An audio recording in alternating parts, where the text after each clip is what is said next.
People like to say grief brings families together. In my experience, it just reveals who they really are. I was standing alone in my apartment in Tulsa, Oklahoma, staring at a stack of legal documents spread neatly across my kitchen table. They were official. Stamped. Signed.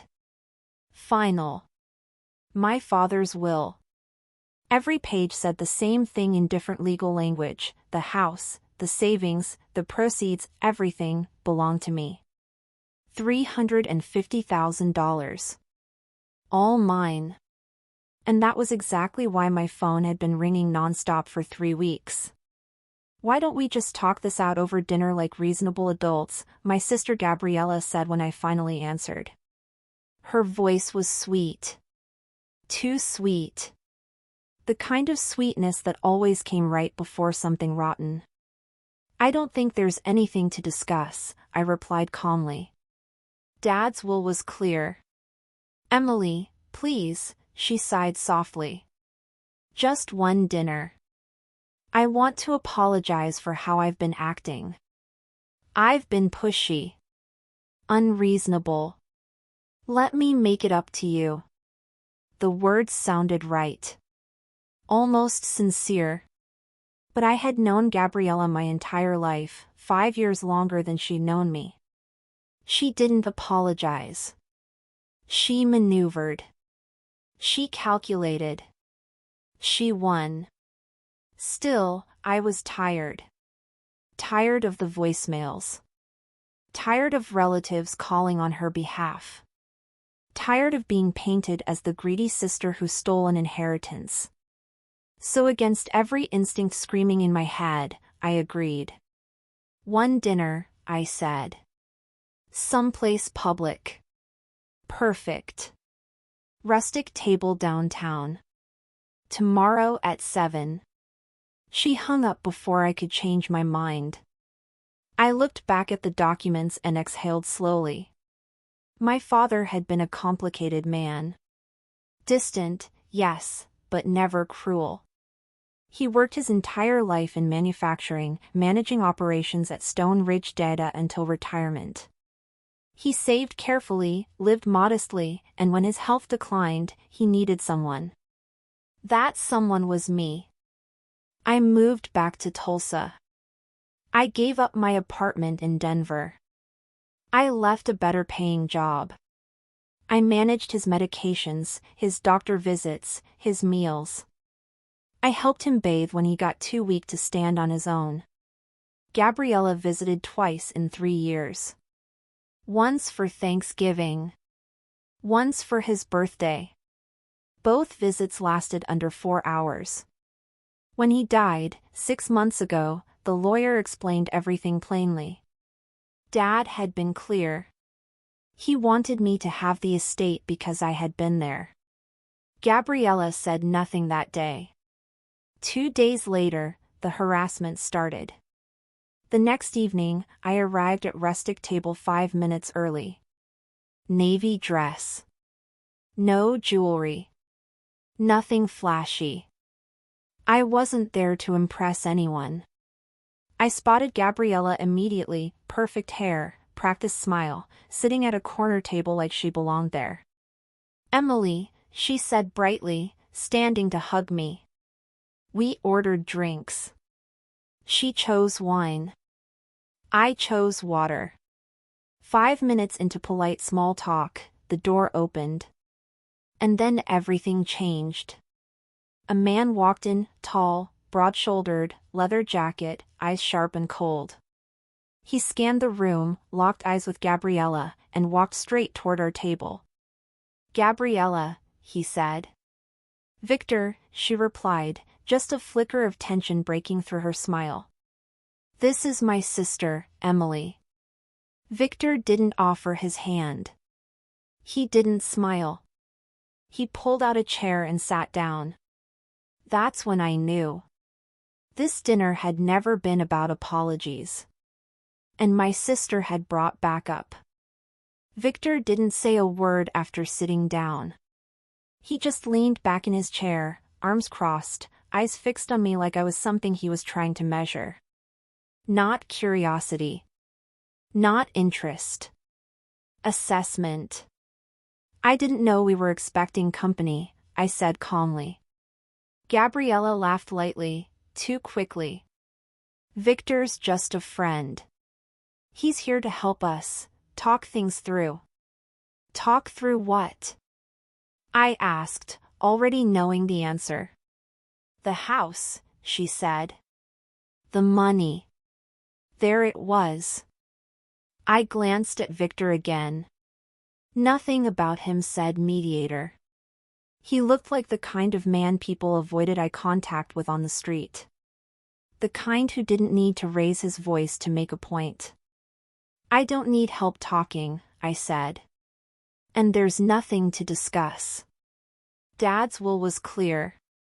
Gabriella's smile tightened. Emily, don't be difficult. I'm not being difficult. I'm being factual. Victor shifted slightly, his presence heavy, intentional. He still hadn't spoken, but that was the point. He didn't need to. He was there to intimidate. And that annoyed me more than it scared me. Gabriella reached into her purse and slid a folded paper across the table toward me. Just sign this. I didn't touch it. What is it? I asked. A simple agreement, she said quickly. We split the proceeds 50-50. Fair and square. Fair. I let out a small breath through my nose. Fair would be honoring Dad's wishes. Her eyes flashed. You can't seriously think it's right to keep all of it. I can, I replied evenly. Because I was the one who took care of him. That hit a nerve. You manipulated him, she snapped. You isolated him. You made him think I didn't care. I didn't have to, I said quietly. You showed him exactly who you were. Silence fell over the table. Victor's jaw tightened. For the first time, I saw something flicker behind his eyes, doubt. Gabriella leaned in closer, lowering her voice. Just sign it, Emily. Don't make this harder than it has to be. And that's when I laughed. Not nervously. Not defensively. Genuinely. Because in that moment, I realized something she didn't know. Something she couldn't possibly anticipate. Let me ask you something, I said, turning my full attention to her. Does Victor know why he's really here? Her face froze. What are you talking about? She asked sharply. Does he know you lied to him? I continued. Because I'm guessing whatever story you told him isn't the truth. Victor's gaze snapped to Gabriella. What is she talking about? She's twisting things, Gabriella said quickly. You know how she is. No, I said firmly. You told him I stole from you. That I owed you money. That you needed help getting what was rightfully yours. Victor straightened. You told me she manipulated the will, he said slowly.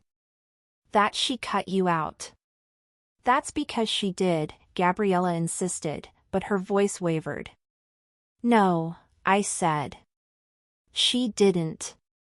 I leaned forward slightly, keeping my tone calm, controlled. Our father left everything to me because I was the one who moved back home. I was the one who managed his care while he was dying. Gabriella visited twice in 3 years. Victor's eyes never left her face. You said she stole from you, he said. She did, Gabriella repeated, weaker this time. No, I said again. She lied to you.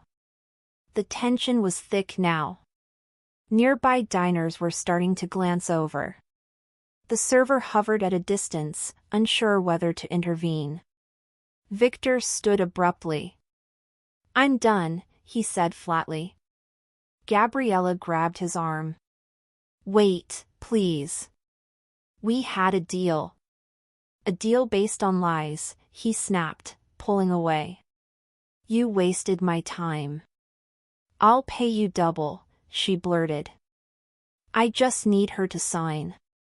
Victor looked at her like she disgusted him.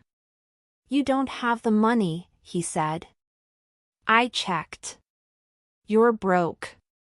Her face went pale. He walked away without another word. I picked up my water glass and took a slow sip.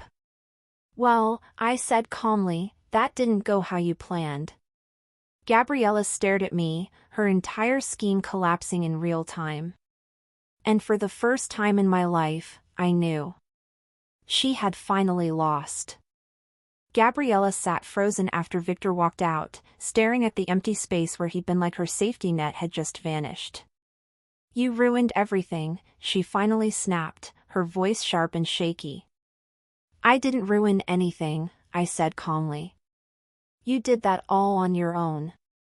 She slammed her hand on the table, drawing attention from nearby diners. You think you've won.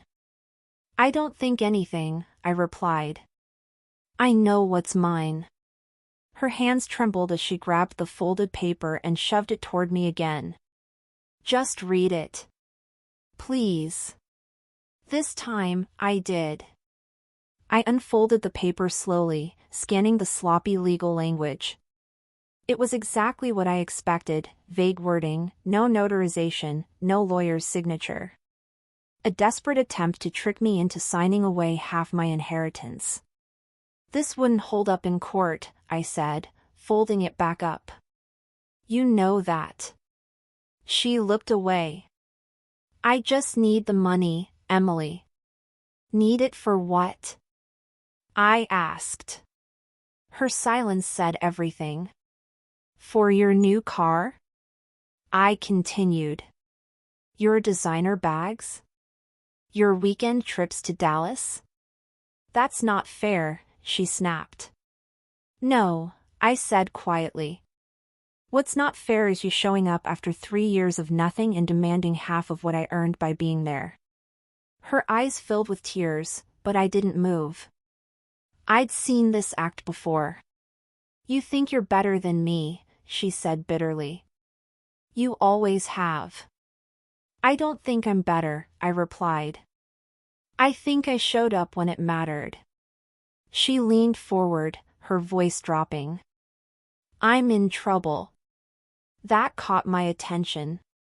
What kind of trouble? I asked. The kind you don't escape from, she whispered. I owe money. A lot of it. So there it was. You borrowed from people you shouldn't have, I said. She nodded. And instead of telling me the truth, I continued, you brought a stranger to intimidate me. I was desperate, she sobbed. I didn't know what else to do. You could have been honest, I said. You could have asked.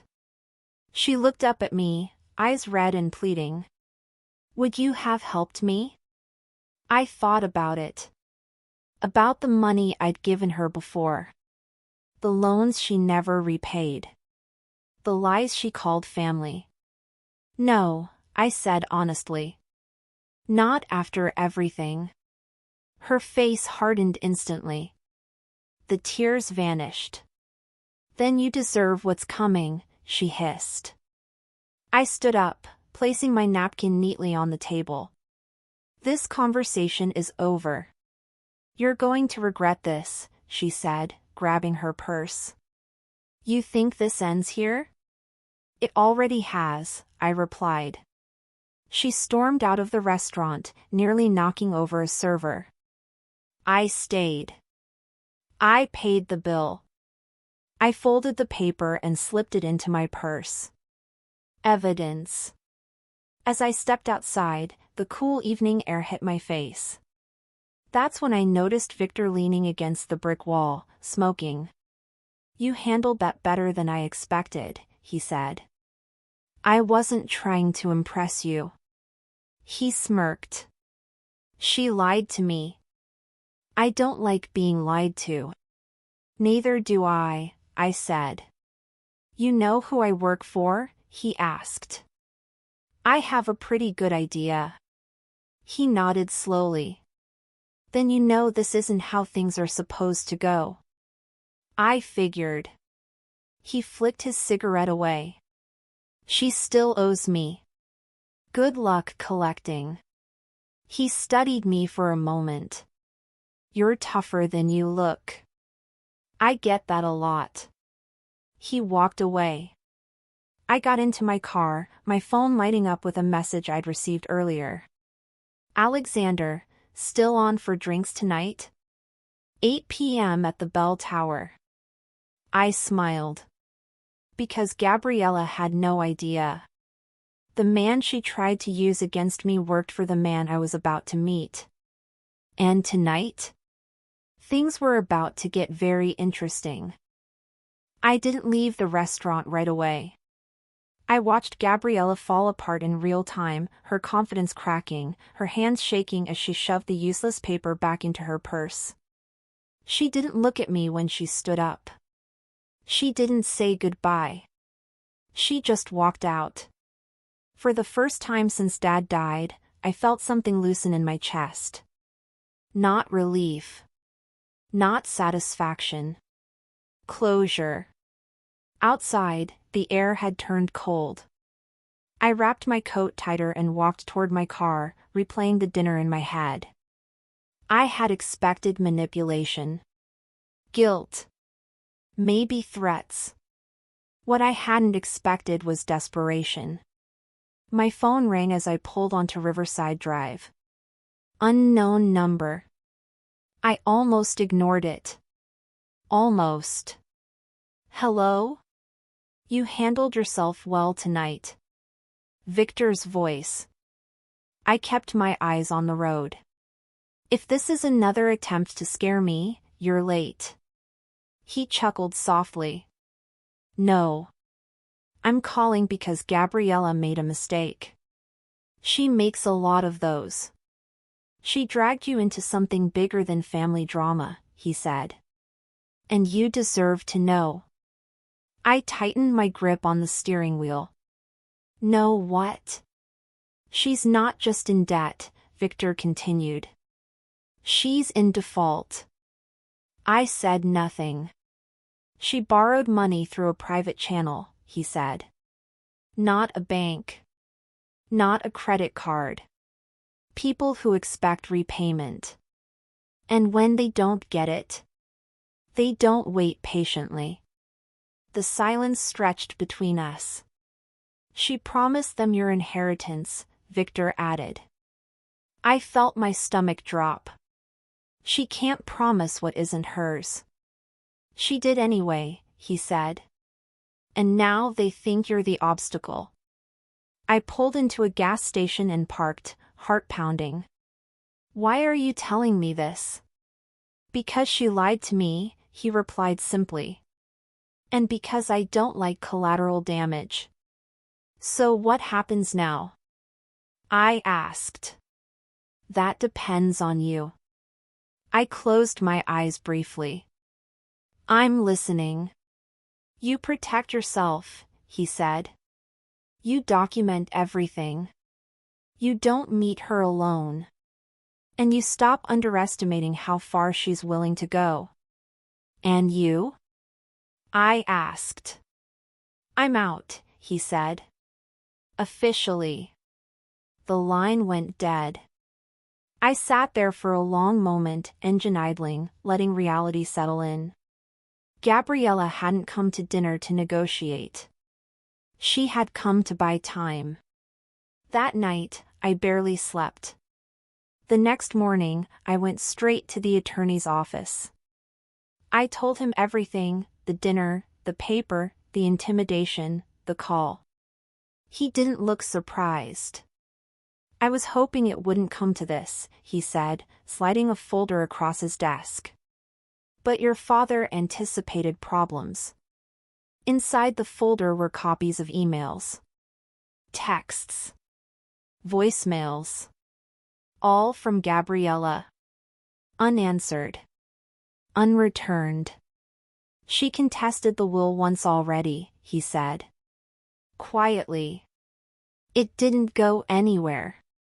And now? I asked. Now we get proactive. By noon, the locks on the house were changed. Security cameras installed. My phone number forwarded through my attorney. By evening, the first message came through. Gabriella, we need to talk. I didn't respond. Then another. Gabriella, they're asking questions. I stared at the screen, heart racing. Then the third. Gabriella, please. I set the phone down. Because for the first time, I understood the truth. This wasn't about money anymore. It was about control. And my sister was running out of both. The next morning, sunlight felt sharp against my face, cutting through the fatigue that had settled in my bones. I couldn't eat, couldn't focus, but I had a plan. I wasn't going to let Gabriella, or anyone else, make me a pawn in their game. I started with the house. The security system had been activated the night before, but now I walked every room, every hallway, every window. Each lock I tested twice. Each blind corner I photographed. Every detail logged, time-stamped, backed up. It felt almost ritualistic, the way I moved methodically, like armor I could wear before the storm.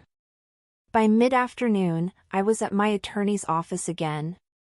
He prepared a list of protective measures, restraining orders if necessary, legal documentation to prevent unauthorized access to accounts, contingency plans for financial sabotage. I read every page, noting which moves were defensive, which were preemptive. He watched me carefully. You understand, he said finally, that this isn't just about money. It's about leverage. She's desperate, and desperate people take risks. I understand, I said. I'm ready. Then came the calls. One after another. Unknown numbers, blocked numbers, numbers from area codes I didn't recognize. I let them go to voicemail. Some were silent, some were heavy breathing, one was just static. Each one made my stomach knot tighter. Gabriella wasn't subtle anymore. And whoever she'd borrowed from, they weren't patient.